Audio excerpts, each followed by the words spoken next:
जय हिंद। स्टडी बसेरा के नए वीडियो में आप सभी का हार्दिक स्वागत है।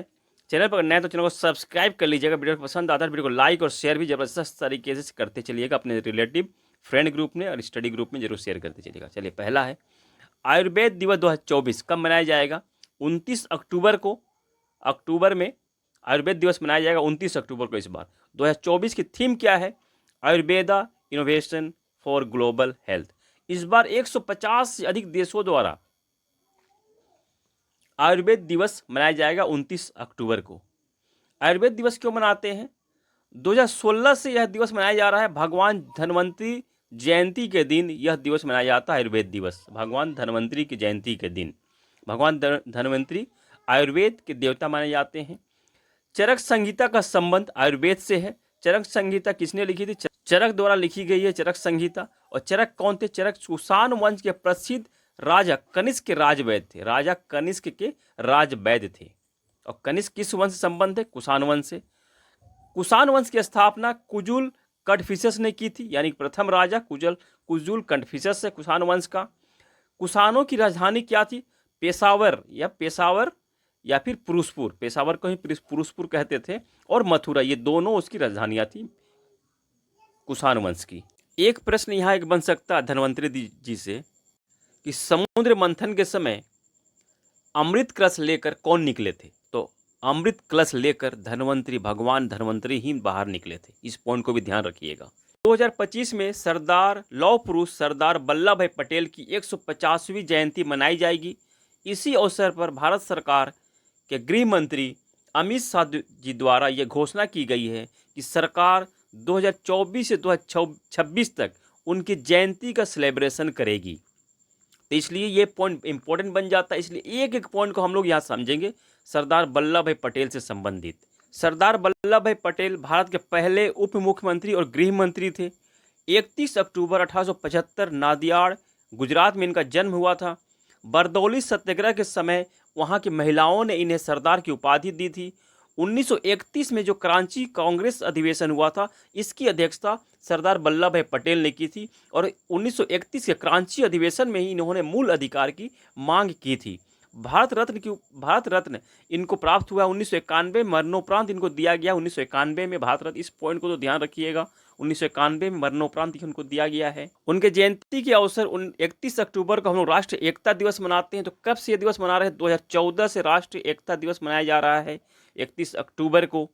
21 अप्रैल 1947 में सरदार वल्लभ भाई पटेल ने दिल्ली के मेडकॉफ हाउस में सिविल सेवकों को स्टील फ्रेम ऑफ इंडिया कहा था। इस समय 21 अप्रैल 1947 को उन्होंने दिल्ली के मेडकॉफ में प्रशासनिक अधिकारियों को संबोधित कर रहे थे। उसी समय इन्होंने सिविल सेवकों को स्टील फ्रेम ऑफ इंडिया के नाम से संबोधन दिया था। इस पॉइंट को भी ध्यान रखिएगा कि स्टील फ्रेम ऑफ इंडिया किसने कहा था, सिविल सेवकों को या फिर किसको कहा था। पॉइंट यहाँ से भी बन सकता है। इसी याद में, इनके इस अभिभाषण के ही याद में, संबोधन के ही याद में 21 अप्रैल को हम लोग राष्ट्रीय सिविल सेवा दिवस मनाते हैं। 2006 से यह दिवस मना रहे हैं। अब थोड़ा इनके बारे में समझ लेते। स्टैच्यू ऑफ यूनिटी जो कि इनकी ही इमेज है, इनकी ही मूर्ति है, तो इनके बारे में भी समझ लेते हैं। स्टैच्यू ऑफ यूनिटी जो कि सरदार वल्लभ भाई पटेल की ही मूर्ति है, इसकी आधारशिला रखी गई थी 31 अक्टूबर 2013 में नरेंद्र मोदी जी द्वारा। नरेंद्र मोदी जी 2013 में मुख्यमंत्री थे गुजरात के, और उद्घाटन 31 अक्टूबर 2018 में की गई थी नरेंद्र मोदी जी द्वारा। उस समय ये प्रधानमंत्री बन गए थे भारत के, यानी कि गुजरात के मुख्यमंत्री के रूप में इन्होंने आधारशिला रखी थी और प्रधानमंत्री के रूप में, भारत के प्रधानमंत्री के रूप में इन्होंने उद्घाटन किया था। ये भी एक संयोग की बात है। इस पॉइंट को भी जबरदस्त तरीके से ध्यान रखिएगा। स्टैच्यू ऑफ यूनिटी कहाँ है? तो गुजरात के नर्मदा जिले के केवड़िया में नर्मदा नदी के तट पर सरदार सरोवर बांध से 32 किलोमीटर दूर साधु बेट नामक स्थान पर गरुड़ेश्वर बांध पर यह स्थित है। सभी पॉइंट को ध्यान रखें, ऑप्शन में कुछ भी हो सकता है। गरुड़ेश्वर बांध, साधु बेट, नर्मदा जिला केवड़िया, कुछ भी हो सकता है। नर्मदा जिला कुछ भी हो सकता है। मूर्ति की ऊंचाई की बात करें तो सिर्फ मूर्ति की ऊंचाई 182 मीटर, फीट में अगर देखें तो 597 मीटर है।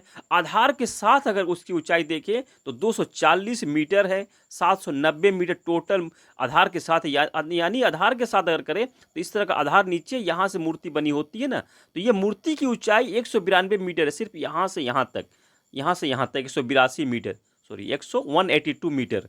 अगर आधार के साथ यानी कि यहाँ से यहाँ तक अगर देखें हम तो 240 मीटर ये उसकी कंप्लीट ऊंचाई होती है आधार के साथ। तो इसके निर्माण किसने किया था, किस कंपनी ने? तो लार्सन एंड टूब्रो ने, इस कंपनी ने इस मूर्ति का निर्माण किया था। इसके वास्तुकार कौन थे? तो इसके वास्तुकार राम सुतार जी थे। आशा करता हूं मैंने एक एक पॉइंट को यहाँ कम समय में इंपॉर्टेंट पॉइंट को आपको बताने की कोशिश की है। ज़्यादा समय नहीं लिया, एक्स्ट्रा समय मैंने एक भी नहीं लिया है, 1 सेकंड का भी एक्स्ट्रा समय मैंने नहीं लिया है। आशा करता हूँ सेशन और पसंद आया होगा, एक एक पॉइंट समझ में आया होगा और पसंद भी आया होगा, आपके एग्जाम के पॉइंट ऑफ व्यू से इंपॉर्टेंट भी रहेगा। एशियन डेवलपमेंट बैंक यानी कि एडीबी का 69वां सदस्य बन गया है इजराइल। एडीबी का 69वां सदस्य बन गया इजराइल। एडीबी की स्थापना 1966 में होती है। इसकी मुख्यालय मनीला फिलीपींस में है और फिलीपींस में ही, मनीला में ही यानी कि अंतर्राष्ट्रीय चावल अनुसंधान का केंद्र भी है। 16वां Hero women's India golf open tournament 2024 का आयोजन कहाँ हो जाए? गुरुग्राम में होगा इसका आयोजन। 16वां है Hero women's India golf open tournament, इस पॉइंट को ध्यान रखना है। स्टाफ सिलेक्शन कमीशन यानी कि एसएससी के नए प्रमुख बन गए हैं एस गोपाल कृष्णन, इनकी नई नियुक्ति हुई है। एसएससी की स्थापना 1975 में होती है, हेडक्वार्टर न्यू दिल्ली में है। डीआरडीओ, बहुत इंपॉर्टेंट प्रश्न है, डीआरडीओ की नई मिसाइल टेस्ट रेंज की स्थापना की मंजूरी कैबिनेट सरकार द्वारा मिल गई है। मंजूरी मिल गई है। कहाँ स्थापित की जाएगी डीआरडीओ की नई missile test range? Nagayalanka, Andhra Pradesh में इसकी स्थापना की जाएगी। कॉमनवेल्थ गेम 2026 का आयोजन कहाँ होगा? ग्लासगो, स्कॉटलैंड में आयोजन किया जाएगा। इसका आयोजन पहले ऑस्ट्रेलिया में होना था, परंतु इसके वहाँ से स्थानांतरित करके ग्लासगो में किया जा रहा है। 2026 कॉमनवेल्थ गेम को और किस नाम से जानते हैं? राष्ट्रमंडल खेल, राष्ट्रमंडल खेल भी कहते हैं। तो कॉमनवेल्थ कंट्री किन्हें कहते हैं? इस पॉइंट को भी जान लीजिए। कॉमनवेल्थ कंट्री ऐसे कंट्री हैं जो कभी ना कभी यूनाइटेड किंगडम के यानी कि इंग्लैंड के अधीन में रहे हैं, इंग्लैंड का उन पर कब्जा रहा है। ऐसे कंट्री कॉमनवेल्थ गेम का आयोजन करवाते हैं। तो राष्ट्रमंडल खेल 2026 का आयोजन ग्लासगो स्कॉटलैंड में होगा। इस बार इसमें से 9 खेल को बाहर कर दिया गया है, जैसे cricket, hockey, shooting, badminton, squash, table tennis, wrestling, इस तरह के 9 खेलों को बाहर कर दिया गया है कॉमनवेल्थ गेम 2026 में से। और 10 खेल इस बार खेली जाएगी। 19 खेलों का आयोजन होता है प्रत्येक वर्ष नहीं, प्रत्येक बार के गेम में, परंतु इस बार 10 खेल का ही आयोजन किया जाएगा।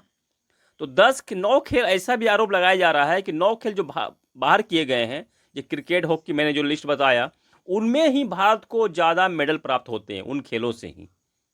इसलिए भारत की स्थिति इस बार गंभीर होने वाली, भारत में जो मेडल की संख्या जो कम होगी 2026 कॉमनवेल्थ गेम में। तो पहला कॉमनवेल्थ गेम कब हुआ था? CWG 1930 में हैमिल्टन, कनाडा में आयोजन किया गया था। भारत में पहली बार एक बार मात्र कॉमनवेल्थ गेम का आयोजन हुआ है, 2010 में न्यू दिल्ली में आयोजन हुआ था। 2022 में पिछला कॉमनवेल्थ गेम 2022 का बर्मिंघम, इंग्लैंड में आयोजन हुआ था। यानी कि 4 साल के अंतराल पर कॉमनवेल्थ गेम यानी कि राष्ट्रमंडल खेल का आयोजन होता है। विटनेस क्या एक पुस्तक है, आत्मकथा है। किसकी आत्मकथा? साक्षी मलिक, जो रेसलर हैं उनकी आत्मकथा है। साक्षी मलिक महिला रेसलर हैं, भारतीय रेसलर हैं, उनकी आत्मकथा है। इस पुस्तक इन्होंने जोनाथन सेल्वराज के साथ मिलकर लिखा है। साक्षी मलिक की अगर बात करें, इन्होंने 2016 के रियो डी जेनेरियो ओलंपिक में ब्रॉन्ज मेडल जीता था और इसी मेडल जीतने के साथ ही ओलंपिक में कुश्ती में पदक जीतने वाली पहली भारतीय महिला भी बन गई थी। तो कुश्ती में पदक जीतने वाली पहली भारतीय महिला कौन है? साक्षी मलिक है। इन्होंने 58 किलोग्राम की कैटेगरी में ब्रॉन्ज मेडल जीता था रियो डी जेनेरियो ओलंपिक में। इन्हें मेजर ध्यानचंद पुरस्कार मिल चुका है 2016 में, उसी साल मिल चुका जिस वर्ष इन्होंने ओलंपिक में मेडल जीता था। पद्मश्री पुरस्कार मिला अगले साल, नेक्स्ट वर्ष, माने 2017 में इनको पद्मश्री पुरस्कार से नवाजा गया था। IIFE यानी कि international film festival of India 2024 का आयोजन 55th रैंक का है। यह आयोजन गोवा में आयोजन किया जाएगा। 20 नवंबर से 28 नवंबर 2024 के बीच इसका आयोजन किया जाएगा। इस बार के आयोजन में फोकस कंट्री किसे रखा गया है? फोकस कंट्री ऑस्ट्रेलिया को किया गया है। पहले बार आयोजन कब हुआ था? 1952 में पहली बार आयोजन हुआ था। इसका आयोजन कौन सी मिनिस्ट्री करती है, कौन से मंत्रालय करती है? तो ministry of information and broadcasting ministry इसका आयोजन करती है। तो मिनिस्ट्री इंफॉर्मेशन और ब्रॉडकास्टिंग मिनिस्टर कौन है? अश्विनी वैष्णव है। सूचना और प्रसारण मंत्री अश्विनी वैष्णव है, और अश्विनी वैष्णव के पास रेल मंत्रालय भी है। आज के लिए इतना ही, मिलते हैं भी नए वीडियो में। आशा करता हूँ सेशन पसंद आया होगा, तो कमेंट में अपने विचार जरूर रखिएगा, अपने सुझाव भी जरूर दीजिएगा। इसी आशा और उम्मीद के साथ और आप सभी सफलता की मंगल कामना के साथ मिलते हैं नए वीडियो में। तब तक जय हिंद, स्वस्थ रहें, मस्त रहें, धन्यवाद, जय हिंद।